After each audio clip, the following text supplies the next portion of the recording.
우리는 수많은 선택을 하면서 살아갑니다. 이 무수한 선택을 어디 한데 모아서 반으로 갈라봅시다. 수박을 자르듯이 이 큰 덩어리를 반으로 가른다면 선택은 좋아하는 것과 싫어하는 것으로 나뉘게 될 겁니다. 자, 이렇게 나뉜 선택을 상상해 보세요. 둘의 양은 비슷한가요? 아니면 어느 한쪽이 맞나요? 싫은 것이 더 많다고 해서 걱정하지 않아도 됩니다. 무엇을 좋아하게 되는 건 사실 어렵습니다. 직접 경험해 보기 전까지 자기 취향을 알 수 없고 좋아하는 것을 찾는다 해도 시간이 지나면 시들해지기 때문입니다. 그에 반해 싫어하는 것은 무척 쉽게 찾을 수 있습니다. 엄격한 자격이 필요 없고 그냥 마음에 들지 않아도 될 수 있기 때문입니다. 어쩌면 우리가 싫어하는 게 더 많은 세상 속에서 살아가는 원인이 싫음은 편하게 얻어지는 것이지만 좋음은 깊은 고민과 노력이 필요한 것이기 때문인지도 모르겠습니다. 우리는 쉽고 편한 것에 잘 기댑니다. 그래서 인생의 선택 역시도 따로 주의를 기울이지 않으면 쉽고 편한 것을 위한 방향으로 나아갑니다. 우리에게 삶을 이끌어갈 수 있는 힘과 용기가 있다면 힘들고 불편한 길을 선택할 수 있습니다. 고난 뒤에 올 자신의 성취를 그리며 당장의 어려움을 이겨낼 수 있기 때문입니다. 그러나 아무런 기력이 없을 때, 삶을 헤쳐갈 마지막 마음의 힘마저 없을 때, 우리는 이 모든 안 좋음을 근본적으로 해결하기보단 최대한 쉽게 처리할 수 있는 것을 선택하게 됩니다. 회피나 부정부터 이 모든 것의 원흉을 몰아갈 수 있는 선택지, 바로 자신을 싫어하는 것입니다. 자신을 싫어하기로 선택하면 우리가 겪는 거의 모든 문제의 탓을 할 수 있습니다. 이 선택은 현실을 급속히 쉽고 편해지게 합니다. 문제를 직면하거나 품을 들이지 않아도 되고 냉정한 원인과 결과를 생각하지 않아도 됩니다. 또한 자신에게 탓을 전가해도 나는 반박하지 않습니다. 그래서 우리는 스스로를 비난하고 비하하는 것에 중독되어 갑니다. 남에게는 하지 않을 얘기를 자신에게는 아무렇지도 않게 하면서 우리는 알지 못하는 사이 수많은 상처를 남기는 것입니다. 우리는 상상이 현실이 되는 시대에서 살아가지만 그럼에도 힘들고 외로우며 고통에 빠지곤 합니다. 손가락만 움직여도 일상에 필요한 거의 모든 것을 할 수 있지만 정작 중요한 나의 내면은 채워주진 않습니다. 바삐 돌아가는 세상의 흐름도 따라가기 벅찬 지금, 외면의 삶에만 집중한 나머지 내면을 위한 것에는 주의를 기울이지 않고 편한 것만을 찾고 있진 않은가요? 그리고 혹시 이 때문에 일상이 무기력해지면서 결국 자기 신뢰를 잃어버리진 않았나요? 이렇게 스스로를 믿지 않거나 싫어해서 자신이 아무것도 해낼 수 없을 것이라 생각하는 일을 위해 준비했습니다. 암울한 현실의 무게에 눌려 자신을 부정하고 비하하며 상처내고 있다면 이 이야기를 보아야 합니다. 작품명은 헨리 5세입니다. 실존했던 왕을 대상으로 쓰인 역사극으로 영국인에게는 우리가 잘 아는 아서왕보다 더 인기가 있는 왕입니다. 모두가 질 거라 예상했던 프랑스와의 전쟁에서 승리한 영웅이죠. 당시의 기록과 현재의 역사가들은 그의 업적을 토대로 그를 영웅으로 평가합니다. 하지만 셰익스피어는 그를 다르게 보았습니다. 그는 헨리 5세를 용맹한 왕이 아닌 울고 있는 소년으로 보았죠. 운명이라는 이유로 자기 의사와 상관없이 거대한 과업을 행해야 하는 겁먹은 소년으로요. 무지막지한 현실 앞에서 그 소년은 어떻게 절망하거나 자책하지 않고 위대한 왕이 될 수 있었을까요? 그가 어떤 선택을 통해 선망한 왕이 될 수 있었는지 그의 이야기를 들려드리겠습니다. 이야기는 전작 헨리 4세에서 술집을 전전하고 방탕한 생활을 하며 방황하던 할 왕자가 헨리 4세의 죽음으로 갑작스레 즉위하며 시작된다. 왕자를 물려받기만 했지 아직 제대로 된 왕이 되지 못한 헨리 5세에게 어느 날 프랑스 황태자의 시신이 오는데 헨리 5세에게 하는 것 없이 놀기만 한다는 뜻을 담은 테니스공을 전한다. 왕위가 얽힌 프랑스에서 자신을 대놓고 모욕한 것에 이어서 자신을 암살하려는 일련의 사건이 일어나자 마침내 헨리 5세는 결심을 하게 되는데 이때부터 위대한 군주의 모습으로 변하게 된다. 캔터베리 대주교의 법령 해석 이후 프랑스와의 전쟁을 선포한 헨리 5세는 병사들의 사기를 북돋으며 용감하게 전쟁을 이어나간다.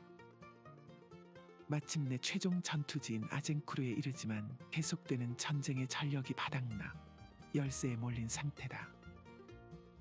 하지만 후퇴를 종용하는 주변의 말에도 승리할 수 있다고 믿은 헨리 5세는 병사들에게 진심을 담은 말로 용기를 심어주어 전투에서 승리한다.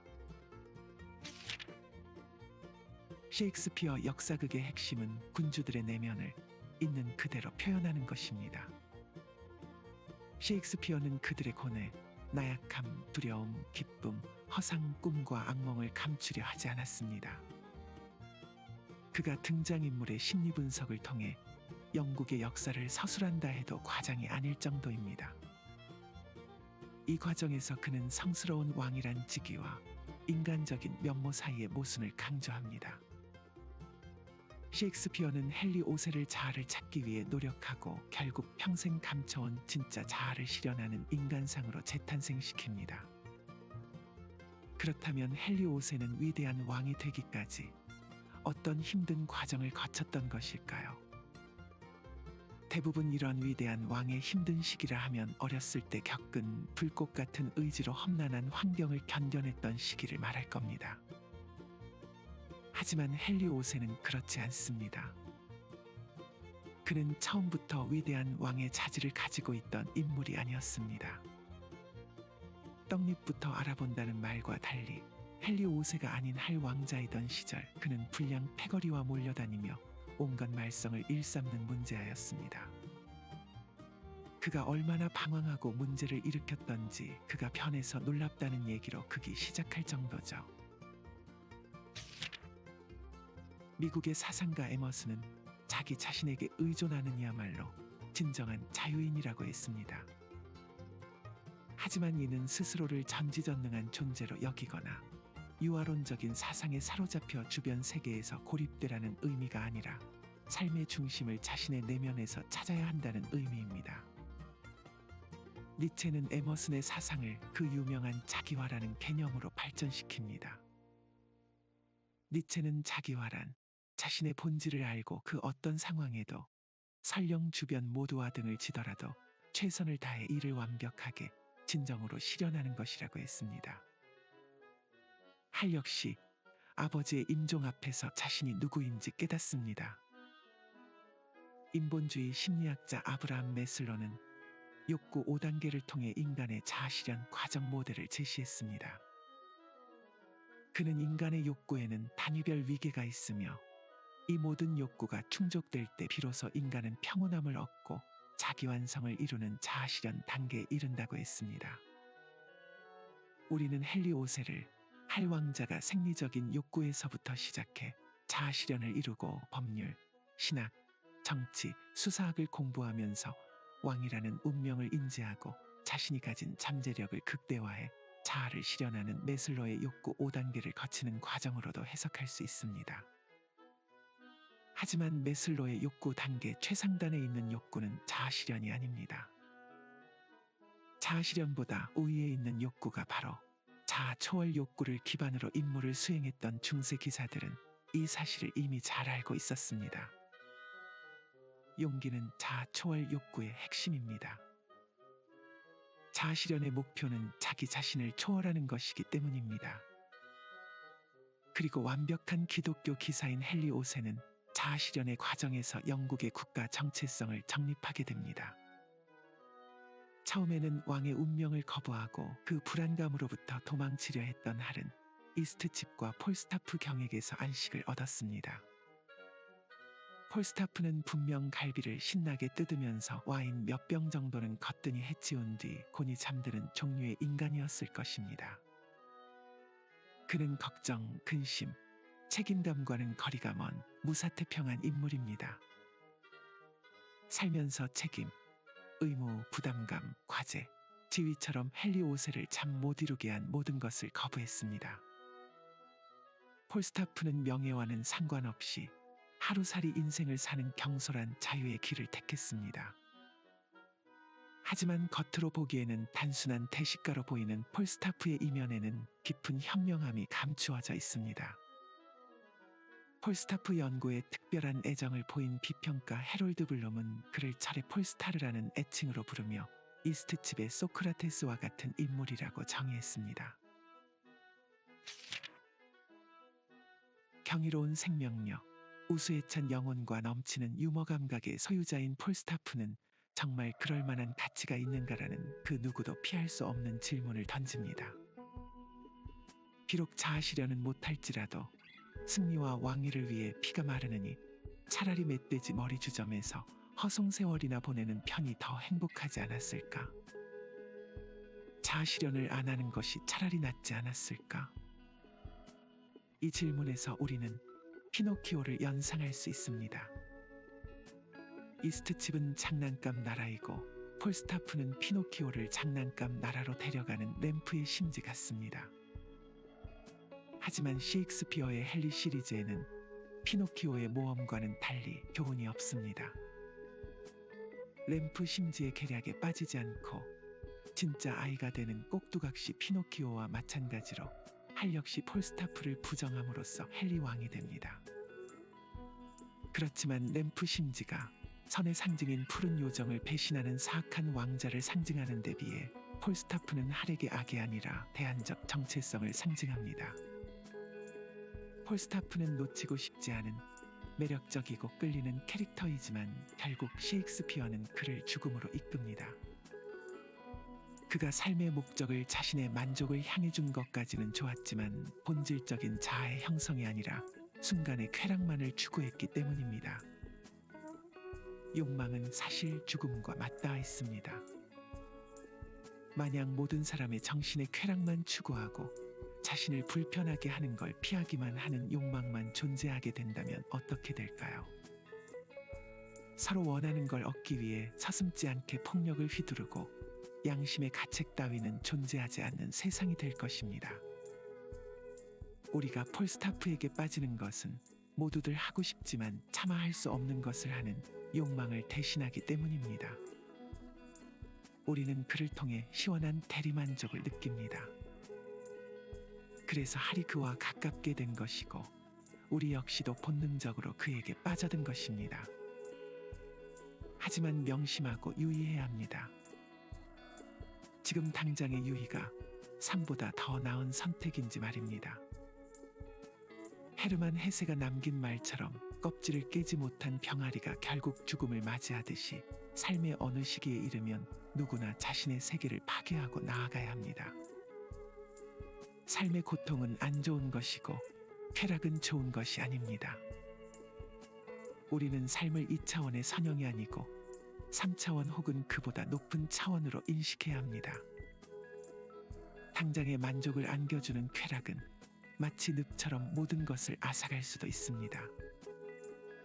희망을 가장 많이 얘기하는 사람은 역설적으로 가장 절망적인 사람이라는 말처럼 자신을 싫어하고 아무것도 할 수 없을 거라고 믿는 이는 사실 그 어떤 이보다도 나아진 자신을 바라며 변화에 대한 필요로 내면이 가득 차 있습니다. 단지 그들은 변화하기 위해 무엇부터 해야 할지를 모르거나 움직일 엄두를 못 내고 있는 것일 뿐입니다. 사실 그들이라고 표현했지만 이러한 모습은 저와 우리 모두가 느끼고 가지고 있는 것입니다. 우리는 남들의 성과와 자신을 끊임없이 비교하며 매 순간 성과를 요구받습니다. 절대 채워질 수 없는 항아리에 물을 붓는 듯한 일상 속에서 어느새 우리는 자신도 모르게 벅찬 상태에 허덕이게 됩니다. 이 지점까지 이르면 폴스타프처럼 모든 걸 던지고 그저 자신의 만족만을 위해 있고 싶어집니다. 헨리 5세가 되기 전 할 왕자처럼 말이죠. 살다 보면 이룬 것이 아무것도 없는 느낌이 들 때가 있습니다.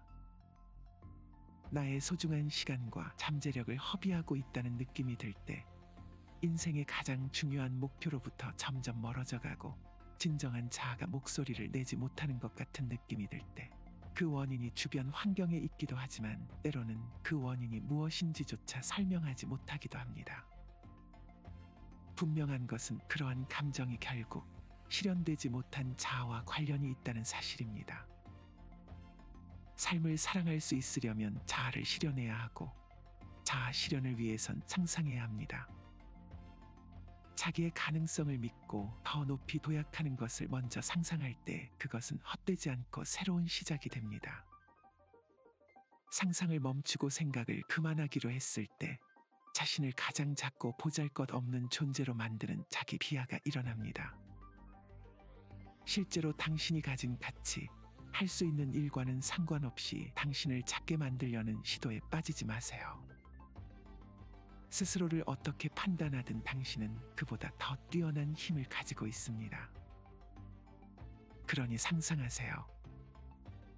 그리기만 했던 모습이 현실화되는 순간으로 지금 나아가세요. 우리는 수많은 선택을 하면서 살아갑니다. 이 무수한 선택을 어디 한데 모아서 반으로 갈라봅시다. 수박을 자르듯이 이 큰 덩어리를 반으로 가른다면 선택은 좋아하는 것과 싫어하는 것으로 나뉘게 될 겁니다. 자, 이렇게 나뉜 선택을 상상해 보세요. 둘의 양은 비슷한가요? 아니면 어느 한쪽이 맞나요? 싫은 것이 더 많다고 해서 걱정하지 않아도 됩니다. 무엇을 좋아하게 되는 건 사실 어렵습니다. 직접 경험해 보기 전까지 자기 취향을 알 수 없고 좋아하는 것을 찾는다 해도 시간이 지나면 시들해지기 때문입니다. 그에 반해 싫어하는 것은 무척 쉽게 찾을 수 있습니다. 엄격한 자격이 필요 없고 그냥 마음에 들지 않아도 될 수 있기 때문입니다. 어쩌면 우리가 싫어하는 게 더 많은 세상 속에서 살아가는 원인이 싫음은 편하게 얻어지는 것이지만 좋음은 깊은 고민과 노력이 필요한 것이기 때문인지도 모르겠습니다. 우리는 쉽고 편한 것에 잘 기댑니다. 그래서 인생의 선택 역시도 따로 주의를 기울이지 않으면 쉽고 편한 것을 위한 방향으로 나아갑니다. 우리에게 삶을 이끌어갈 수 있는 힘과 용기가 있다면 힘들고 불편한 길을 선택할 수 있습니다. 고난 뒤에 올 자신의 성취를 그리며 당장의 어려움을 이겨낼 수 있기 때문입니다. 그러나 아무런 기력이 없을 때, 삶을 헤쳐갈 마지막 마음의 힘마저 없을 때, 우리는 이 모든 안 좋음을 근본적으로 해결하기보단 최대한 쉽게 처리할 수 있는 것을 선택하게 됩니다. 회피나 부정부터 이 모든 것에 원흉을 몰아갈 수 있는 선택지, 바로 자신을 싫어하는 것입니다.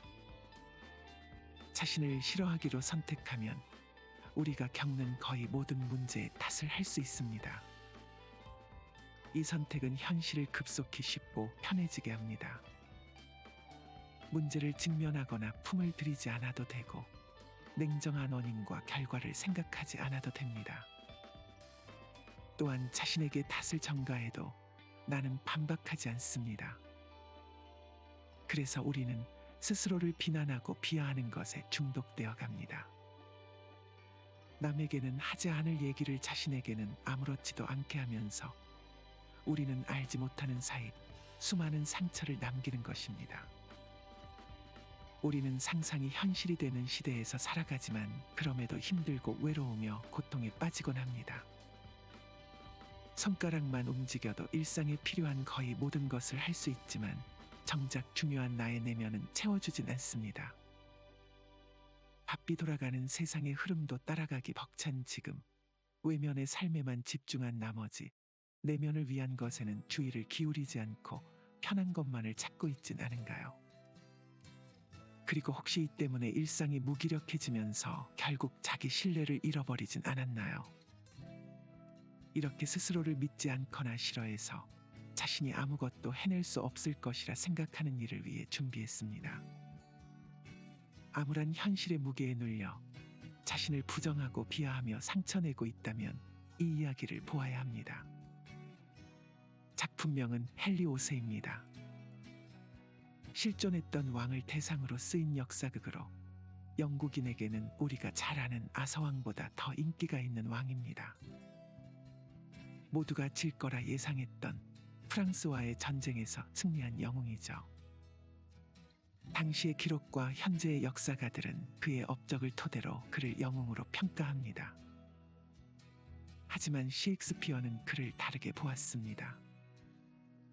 그는 헨리 5세를 용맹한 왕이 아닌 울고 있는 소년으로 보았죠. 운명이라는 이유로 자기 의사와 상관없이 거대한 과업을 행해야 하는 겁먹은 소년으로요. 무지막지한 현실 앞에서 그 소년은 어떻게 절망하거나 자책하지 않고 위대한 왕이 될 수 있었을까요? 그가 어떤 선택을 통해 선망한 왕이 될 수 있었는지 그의 이야기를 들려드리겠습니다. 이야기는 전작 헨리 4세에서 술집을 전전하고 방탕한 생활을 하며 방황하던 할 왕자가 헨리 4세의 죽음으로 갑작스레 즉위하며 시작된다. 왕자를 물려받기만 했지 아직 제대로 된 왕이 되지 못한 헨리 5세에게 어느 날 프랑스 황태자의 시신이 오는데 헨리 5세에게 하는 것 없이 놀기만 한다는 뜻을 담은 테니스공을 전한다. 왕위가 얽힌 프랑스에서 자신을 대놓고 모욕한 것에 이어서 자신을 암살하려는 일련의 사건이 일어나자 마침내 헨리 5세는 결심을 하게 되는데 이때부터 위대한 군주의 모습으로 변하게 된다.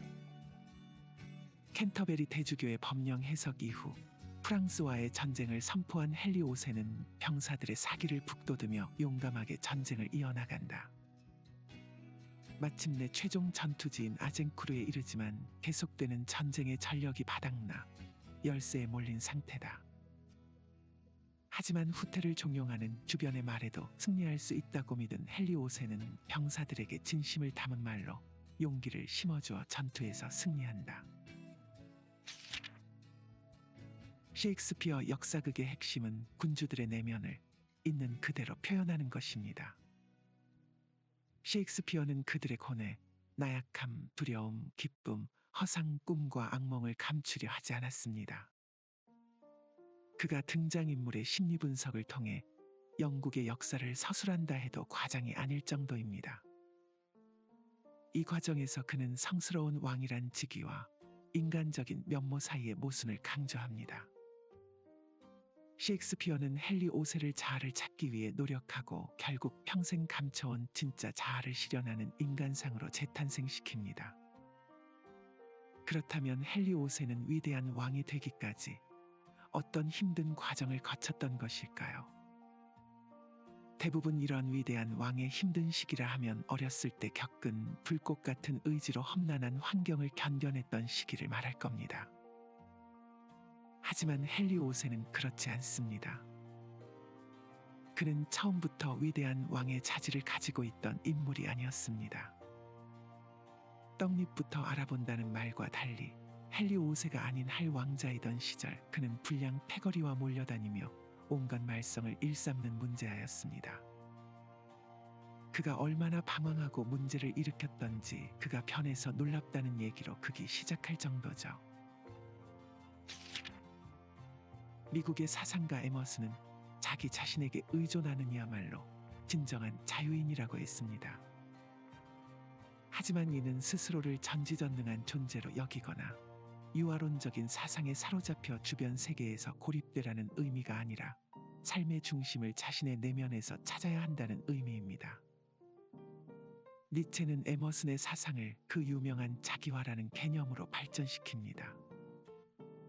니체는 자기화란 자신의 본질을 알고 그 어떤 상황에도 설령 주변 모두와 등을 지더라도 최선을 다해 이를 완벽하게 진정으로 실현하는 것이라고 했습니다. 할 역시 아버지의 임종 앞에서 자신이 누구인지 깨닫습니다. 인본주의 심리학자 아브라함 메슬러는 욕구 5단계를 통해 인간의 자아실현 과정 모델을 제시했습니다. 그는 인간의 욕구에는 단위별 위계가 있으며 이 모든 욕구가 충족될 때 비로소 인간은 평온함을 얻고 자기 완성을 이루는 자아실현 단계에 이른다고 했습니다. 우리는 헨리 5세를 할왕자가 생리적인 욕구에서부터 시작해 자아실현을 이루고 법률, 신학, 정치, 수사학을 공부하면서 왕이라는 운명을 인지하고 자신이 가진 잠재력을 극대화해 자아를 실현하는 매슬로의 욕구 5단계를 거치는 과정으로도 해석할 수 있습니다. 하지만 매슬로의 욕구 단계 최상단에 있는 욕구는 자아실현이 아닙니다. 자아실현보다 우위에 있는 욕구가 바로 자아초월 욕구를 기반으로 임무를 수행했던 중세 기사들은 이 사실을 이미 잘 알고 있었습니다. 용기는 자아초월 욕구의 핵심입니다. 자아실현의 목표는 자기 자신을 초월하는 것이기 때문입니다. 그리고 완벽한 기독교 기사인 헨리 5세는 자아실현의 과정에서 영국의 국가 정체성을 정립하게 됩니다. 처음에는 왕의 운명을 거부하고 그 불안감으로부터 도망치려 했던 할은 이스트칩과 폴스타프 경에게서 안식을 얻었습니다. 폴스타프는 분명 갈비를 신나게 뜯으면서 와인 몇 병 정도는 거뜬히 해치운 뒤 곤히 잠드는 종류의 인간이었을 것입니다. 그는 걱정, 근심, 책임감과는 거리가 먼 무사태평한 인물입니다. 살면서 책임, 의무, 부담감, 과제, 지위처럼 헨리 5세를 잠 못 이루게 한 모든 것을 거부했습니다. 폴스타프는 명예와는 상관없이 하루살이 인생을 사는 경솔한 자유의 길을 택했습니다. 하지만 겉으로 보기에는 단순한 대식가로 보이는 폴스타프의 이면에는 깊은 현명함이 감추어져 있습니다. 폴스타프 연구에 특별한 애정을 보인 비평가 해롤드 블룸은 그를 철의 폴스타르라는 애칭으로 부르며 이스트칩의 소크라테스와 같은 인물이라고 정의했습니다. 경이로운 생명력, 우수에 찬 영혼과 넘치는 유머 감각의 소유자인 폴스타프는 정말 그럴 만한 가치가 있는가라는 그 누구도 피할 수 없는 질문을 던집니다. 비록 자아실현은 못할지라도 승리와 왕위를 위해 피가 마르느니 차라리 멧돼지 머리 주점에서 허송세월이나 보내는 편이 더 행복하지 않았을까? 자아실현을 안 하는 것이 차라리 낫지 않았을까? 이 질문에서 우리는 피노키오를 연상할 수 있습니다. 이스트칩은 장난감 나라이고 폴스타프는 피노키오를 장난감 나라로 데려가는 램프의 심지 같습니다. 하지만 셰익스피어의 헨리 시리즈에는 피노키오의 모험과는 달리 교훈이 없습니다. 램프 심지의 계략에 빠지지 않고 진짜 아이가 되는 꼭두각시 피노키오와 마찬가지로 할 역시 폴스타프를 부정함으로써 헨리 왕이 됩니다. 그렇지만 램프 심지가 선의 상징인 푸른 요정을 배신하는 사악한 왕자를 상징하는 데 비해 폴스타프는 할에게 악이 아니라 대안적 정체성을 상징합니다. 폴스타프는 놓치고 싶지 않은 매력적이고 끌리는 캐릭터이지만 결국 셰익스피어는 그를 죽음으로 이끕니다. 그가 삶의 목적을 자신의 만족을 향해 준 것까지는 좋았지만 본질적인 자아의 형성이 아니라 순간의 쾌락만을 추구했기 때문입니다. 욕망은 사실 죽음과 맞닿아 있습니다. 만약 모든 사람의 정신의 쾌락만 추구하고 자신을 불편하게 하는 걸 피하기만 하는 욕망만 존재하게 된다면 어떻게 될까요? 서로 원하는 걸 얻기 위해 서슴지 않게 폭력을 휘두르고 양심의 가책 따위는 존재하지 않는 세상이 될 것입니다. 우리가 폴스타프에게 빠지는 것은 모두들 하고 싶지만 차마 할 수 없는 것을 하는 욕망을 대신하기 때문입니다. 우리는 그를 통해 시원한 대리만족을 느낍니다. 그래서 할이 그와 가깝게 된 것이고 우리 역시도 본능적으로 그에게 빠져든 것입니다. 하지만 명심하고 유의해야 합니다. 지금 당장의 유의가 삶보다 더 나은 선택인지 말입니다. 헤르만 헤세가 남긴 말처럼 껍질을 깨지 못한 병아리가 결국 죽음을 맞이하듯이 삶의 어느 시기에 이르면 누구나 자신의 세계를 파괴하고 나아가야 합니다. 삶의 고통은 안 좋은 것이고 쾌락은 좋은 것이 아닙니다. 우리는 삶을 2차원의 선형이 아니고 3차원 혹은 그보다 높은 차원으로 인식해야 합니다. 당장의 만족을 안겨주는 쾌락은 마치 늪처럼 모든 것을 앗아갈 수도 있습니다. 희망을 가장 많이 얘기하는 사람은 역설적으로 가장 절망적인 사람이라는 말처럼 자신을 싫어하고 아무것도 할 수 없을 거라고 믿는 이는 사실 그 어떤 이보다도 나아진 자신을 바라며 변화에 대한 필요로 내면이 가득 차 있습니다. 단지 그들은 변화하기 위해 무엇부터 해야 할지를 모르거나 움직일 엄두를 못 내고 있는 것일 뿐입니다. 사실 그들이라고 표현했지만 이러한 모습은 저와 우리 모두가 느끼고 가지고 있는 것입니다. 우리는 남들의 성과와 자신을 끊임없이 비교하며 매 순간 성과를 요구받습니다. 절대 채워질 수 없는 항아리에 물을 붓는 듯한 일상 속에서 어느새 우리는 자신도 모르게 벅찬 상태에 허덕이게 됩니다. 이 지점까지 이르면 폴스타프처럼 모든 걸 던지고 그저 자신의 만족만을 위해 있고 싶어집니다. 헨리 5세가 되기 전 할 왕자처럼 말이죠.